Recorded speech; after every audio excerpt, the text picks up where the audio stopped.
بسم اللہ الرحمن الرحیم۔ اللہ تبارک و تعالیٰ کے نام سے شروع جو بڑا مہربان اور نہایت رحم کرنے والا ہے۔ پیارے دوستو، آج کی اس ویڈیو کے اندر ہم آپ کو بیان کریں گے کہ اللہ تبارک و تعالیٰ نے سانپ اور مور کو جنت سے کیوں نکالا۔ ان دونوں نے ایسا کون سا گناہ کیا تھا کہ اللہ تبارک و تعالیٰ نے ان کو جنت سے نکال دیا اور ان کو بدصورت بنا کر زمین پر نازل کر دیا؟ اور چھپکلی نے ایسا کون سا گناہ کیا تھا کہ حضور نبی کریم صلی اللہ تعالی علیہ وسلم نے اس کو قتل کرنے کا حکم ارشاد فرمایا ہے؟ ناظرین محترم، سانپ اور مور جنت سے آئے ہوئے جانور ہیں۔ جنت میں گھومنے پھرنے اور کھانے پینے کو بہت کچھ تھا، لیکن جنت میں اکیلے اور تنہا ہونے کی وجہ سے حضرت آدم علیہ السلام اداس رہتے تھے۔ تو اللہ تبارک و تعالیٰ نے حضرت آدم علیہ السلام کی بائیں پسلی سے بیوی حوا سلام اللہ علیہا کو پیدا کیا، اور یوں حضرت آدم علیہ السلام بیوی حوا سلام اللہ علیہا کا ساتھ پا کر خوش ہو گئے اور وہ دونوں جنت میں خوش رہنے لگے۔ اللہ تبارک و تعالیٰ نے ان سے ارشاد فرمایا کہ تم دونوں جنت میں جہاں چاہو کھاؤ پیو گھومو پھرو، لیکن خبردار اس درخت کے قریب مت جانا اور نہ ہی اس کا پھل کھانا، اگر تم نے ایسا کیا تو تم ظالموں میں سے ہو جاؤ گے۔ سانپ اور مور بھی اس وقت جنت میں رہتے تھے اور وہ دونوں جنت سے باہر آیا جایا کرتے تھے۔ اس وقت سانپ کے پیر بھی تھے اور سانپ کے منہ سے ابرک کی بہت اچھی خوشبو آتی تھی، اور مور آج جتنا خوبصورت دکھائی دیتا ہے وہ اس سے بھی کہیں زیادہ خوبصورت ہوا کرتا تھا۔ جب وہ جنت میں رہتا تھا تب مور کے پاؤں بھی بہت زیادہ خوبصورت ہوتے تھے۔ ایک دن جب وہ دونوں جنت کے باہر آئے تو ان کی ملاقات شیطان سے ہوئی۔ شیطان نے ان دونوں سے کہا کہ مجھے بھی اپنے ساتھ جنت میں لے چلو، تو ان دونوں نے جواب میں کہا کہ ہمیں اللہ تبارک و تعالیٰ کا خوف ہے اور اس بات کا ڈر ہے کہ تمہیں اپنے ساتھ جنت میں لے جاتے ہوئے ہمیں کوئی دیکھ نہ لے، اس لیے ہم تمہیں اپنے ساتھ جنت میں نہیں لے جا سکتے۔ اس پر شیطان نے انہیں اپنی دوستی کا واسطہ دیا کہ ہم جنت میں ساتھ رہتے تھے، مجھے بھی جنت میں لے چلو۔ مور نہ مانا، لیکن شیطان نے ان کو دائمی زندگی کے خواب دکھائے، جس پر سانپ مان گیا، اور سانپ نے شیطان کو مشورہ دیا کہ تم میرے منہ میں بیٹھ جاؤ اور میں تمہیں جنت میں لے جا کر اگل دوں گا، اور اس طرح تمہیں کوئی دیکھ نہیں سکے گا۔ بہرحال ناظرین محترم، سانپ نے شیطان کو منہ میں بٹھا کر جنت میں لے جا کر اگل دیا۔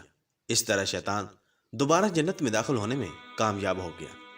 شیطان نے جنت میں حضرت آدم علیہ السلام اور بی بی حوا سلام اللہ علیہا سے ملاقات کی اور ان سے کہا کہ میں تمہارا خیر خواہ ہوں، تم نے جنت میں ابھی تک اس پھل کو کیوں نہیں کھایا؟ اس پر دونوں نے شیطان سے کہا کہ اللہ تبارک و تعالیٰ نے ہمیں اس درخت سے دور رہنے اور اس کا پھل کھانے سے منع کیا ہے، اس لیے ہم نے ابھی تک اس کو نہیں کھایا اور نہ ہی کھائیں گے۔ جب حضرت آدم علیہ السلام سو گئے تو شیطان اماں حوا سلام اللہ علیہا کے پاس آیا اور انہیں بہکانے لگا کہ اللہ تبارک و تعالیٰ نے تمہیں پھل کھانے سے اس لیے منع کیا ہے کہ کہیں وہ پھل کھانے کے بعد تم نہ مرنے والے نہ بن جاؤ اور ہمیشہ کے لیے جنت میں رہنے لگو۔ حضرت بی بی حوا سلام اللہ علیہا نے شیطان کے بہکاوے میں آ کر اس درخت کا پھل کھا لیا۔ حضرت آدم علیہ السلام سو کر اٹھ گئے تو بی بی حوا سلام اللہ علیہا نے انہیں بھی اس درخت کا پھل کھانے پر مجبور کیا، اور وہ پھل حضرت آدم علیہ السلام کو بھی کھلا دیا۔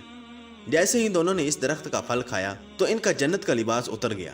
تبھی اللہ تبارک و تعالیٰ نے ان دونوں سے کہا کہ میں نے تمہیں اس درخت کے پاس جانے سے اور اس کا پھل کھانے سے منع نہیں کیا تھا، لیکن تم دونوں نے میری بات نہ مان کر اور اس درخت کا پھل کھا کر اپنی جان پر ظلم کیا ہے۔ تبھی حضرت آدم علیہ السلام اور بی بی حوا سلام اللہ علیہا کو اپنی لغزش کا احساس ہوا اور انہوں نے اللہ تبارک و تعالیٰ سے معافی مانگی۔ اللہ تبارک و تعالیٰ نے انہیں معاف فرما دیا اور ان دونوں کو جنت سے نکال کر زمین پر نازل فرما دیا اور فرمایا کہ زمین پر ایک خاص وقت تک تمہارا ٹھکانہ ہے اور تم زمین پر ہی رہو گے۔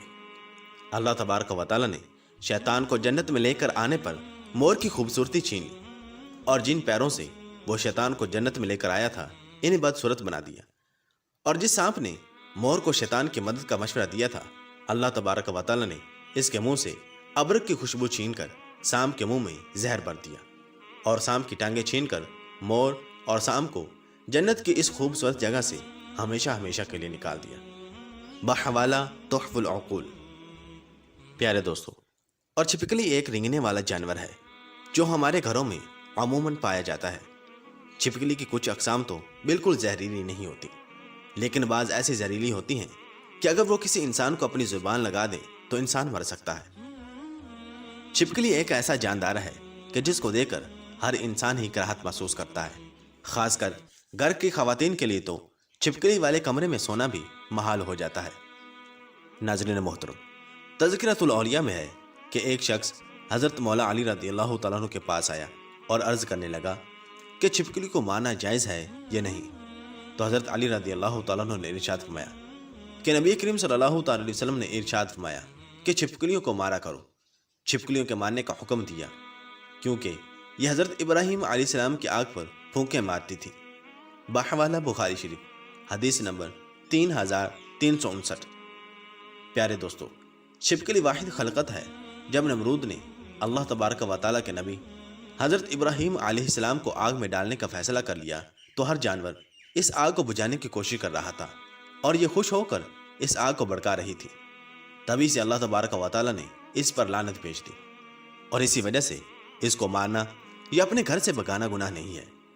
اور حضرت مولا علی رضی اللہ تعالیٰ عنہ مزید ارشاد فرماتے ہیں کہ اس زمین پر کچھ مخلوقات ایسی ہیں جو انسان سے ناخوش ہیں اور انہوں نے شیطان سے وعدہ کیا ہوا ہے کہ وہ انسان کو ہر طرح سے نقصان دیں گی۔ انہی میں سے ایک چھپکلی اور اس کے خاندان سے جڑی مخلوقات ہیں۔ حضرت آدم علیہ السلام کی خلقت سے لاکھوں سال پہلے اس زمین پر چھپکلی کا خاندان کثیر تعداد میں بستا تھا اور وہ دن بدن بہت زیادہ بڑا ہونے لگا اور یہاں تک کہ زمین کو دوزخ کی مثل بنا دیا۔ انہوں نے زمین پر اتنا ظلم کیا کہ اللہ تبارک و تعالیٰ نے زمین پر عذاب نازل کر دیا اور اس نسل کو ختم کر دیا، سوائے کچھ کے صرف وہ بچے جو بہت چھوٹے تھے۔ وہ زمینوں اور غاروں اور پانی میں چھپ گئے۔ جیسے جیسے وقت گزرتا رہا تو وہ بغض اور حسد اپنے وجود میں بے انتہا رکھتے رہے، یہاں تک کہ حضرت آدم علیہ السلام کا زمانہ آ پہنچا تو شیطان نے اس خلقت کے وجود میں یہ بات ڈال دی کہ تمہاری نسل کو حضرت آدم علیہ السلام کے لیے ختم کر دیا گیا ہے۔ تبھی سے اس نسل کی مخلوقات انسان سے نفرت کرتی ہے اور کوشش کرتی ہے کہ انسان کو نقصان پہنچایا جائے۔ چنانچہ حضور نبی کریم صلی اللہ تعالی وسلم کی بہت سی احادیث میں چھپکلی کو مارنے کا حکم ہے۔ ایک موقع پر حضور نبی کریم صلی اللہ تعالی علیہ وسلم نے ارشاد فرمایا، جو شخص کسی کرلے، چھپکلی اور گرگٹ کو پہلی چوٹ میں مار ڈالے اس کے لیے 100 نیکیاں لکھ دی جاتی ہیں، دوسری چوٹ سے مارنے پر اس سے کم اور تیسری چوٹ سے مارنے پر اس سے کم۔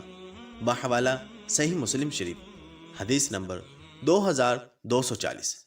اللہ تبارک و تعالیٰ سے دعا ہے کہ اللہ تبارک و تعالیٰ ہم سب کو اپنے حفظ و امان میں رکھے، ہمیں نیک اعمال کرنے اور گناہوں سے بچنے کی توفیق عطا فرمائے، اور اللہ تبارک و تعالیٰ ہمیں اپنی اور اپنے محبوب صلی اللہ تعالی وسلم کی نافرمانی سے محفوظ رکھے۔ آمین بجاہ نبی الامین صلی اللہ تعالی علیہ وسلم۔